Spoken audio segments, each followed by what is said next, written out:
Good morning. This is Michelle Thompson. Oop, gotta adjust the camera a little bit. Hi. I'm here as your academic and writing coach, and I am talking to you today about those writing shoulds, and I'm going to put that in quotes. And the irony of me doing a series of videos on writing tips is that I'm suggesting that there are things that you should do. But I'm going to back away a little bit from that this morning.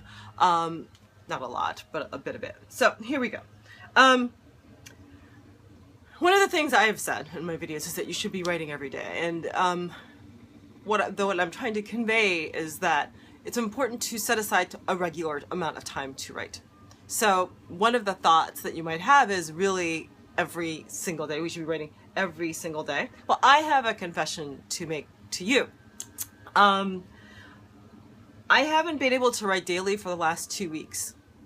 I've been able to get like something in a couple days a week, but that's really about it. Writing is on my mind. Well, I'll tell you that. I have enough to write. I love what I'm writing about. I'm very passionate about it. It drags me out of bed in the morning. So what is really the story here? So here's part 2 of my confession. You didn't know you were going to get all these confessions from me, did you? Part 2 of my confession is that even when I'm on my game and I'm like writing regularly, I only write 5 to 6 times per week. That's right. I don't write every single day, 5 to 6 times per week. I take a day off. I have a day where I'm not going to do anything at all. I knit.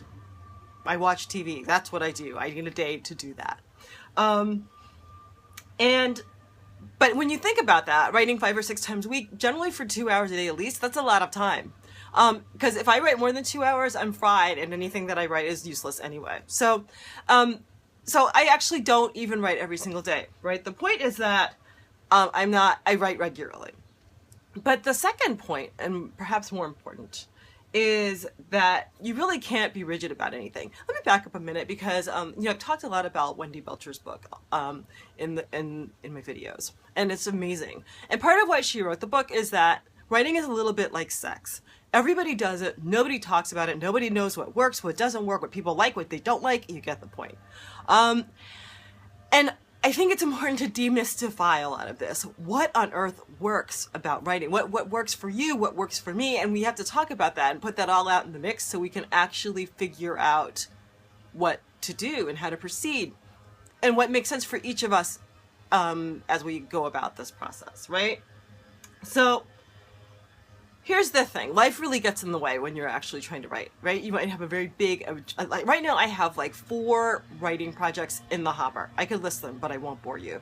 It's a lot of work.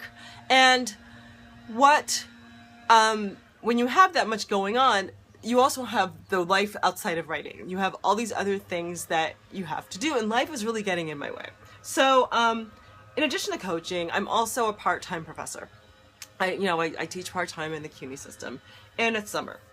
And I actually thought I was going to have a summer course, but as what happens with a lot of summer courses, there weren't enough students in the course, and so I'm not earning that money. So I've actually been putting my attention on how am I going to make money this summer. Not unusual for people who work as adjunct professors, and most unfortunate. That's a whole other thing. I'm not going to get into that this morning. So this does, of course, detract from the business of writing. But I have vessels. I have created structures in my life where I can make sure I write at least 1 or 2 times per week. In my case, it's the meetups. That's part of why I organize academic meetups here in New York. So I had a place where I could go with other people who were going to be doing the same thing, and I didn't have to do it by myself sitting in my corner here at home, as you can see, right? So that makes it work. But the other thing that's distracting it is, so CUNY has been working a little later than the other private schools in the area. And it's also the grading period. And anybody who teaches knows that this is a time where every plan you have just kind of gets thrown up in the air. Now, I've put in a lot of planning about how much grading I do every day. I still have a lot to do. I have grades to upload tonight. And so that's something else that's going to get in the way of my actually writing. So yeah, the work gets in the way. But here's the thing. There are also holidays, it's summer, you travel, you have vacation. They're all matter of things that get in the way of daily writing. We just had this past Monday Memorial Day. And for those of you who have lost people in the armed services serving this country, I want my hats off and thank you for your service and thank you for the sacrifice that you made. But Memorial Day also means that there are people who get together as family and friends, and that's actually going to take time away from writing. July 4th is around the corner. There's always the month of August, right? So there are all of these life things that happen, and who knows what else is going to happen with people, right? That actually get in the way of writing. We also just need time off. Just plain old, I'm tired, which is why I don't write on Sundays.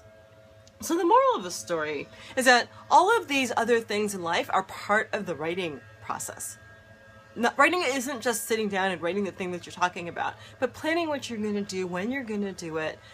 And these other bumps that get in the road are part of the process. And you get to embrace that and accept it and not beat yourself up for it. That's why I started with 2 confessions, right?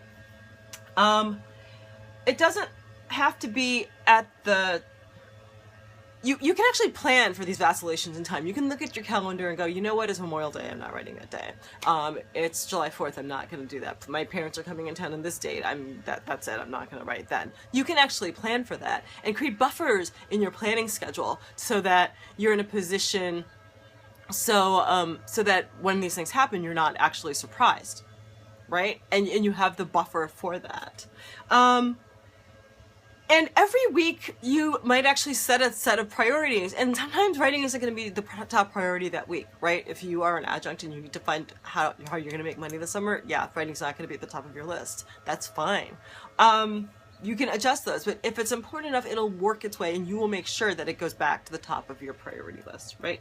So, the key to this is a plan, really. It's to take time to sit down and plan out what you're going to do, when you're going to do it, and how you're going to get it done. But at the bottom, at the core of what I want to say today is this, that if you get off plan, if you don't accomplish all the things that you wanted to accomplish with writing, if you're not writing every single day, be kind to yourself. That's not what this is supposed to be. Writing is supposed to reflect thinking, and, if you're being harsh to yourself, you're not going to be able to get the thinking that you want done. So don't worry about yourself. If you're unsure how to proceed, if you don't know what to do with this, that's fine. You can contact me. Write something in the comments, send me a personal message. I'm happy to talk to you. Just a reminder, if you're in academia and you're a writer, if you scroll down on the left side of your screen, there's an icon for my newsletter. Go ahead and click on it. If you're a lawyer, I'll make sure I'll put that link for the newsletter in the comments below, and you can go ahead and sign up and hear from me regularly. That's it. Have a great weekend. Be so gentle and so kind with yourself, and may you get all the writing that you want done accomplished. Thank you.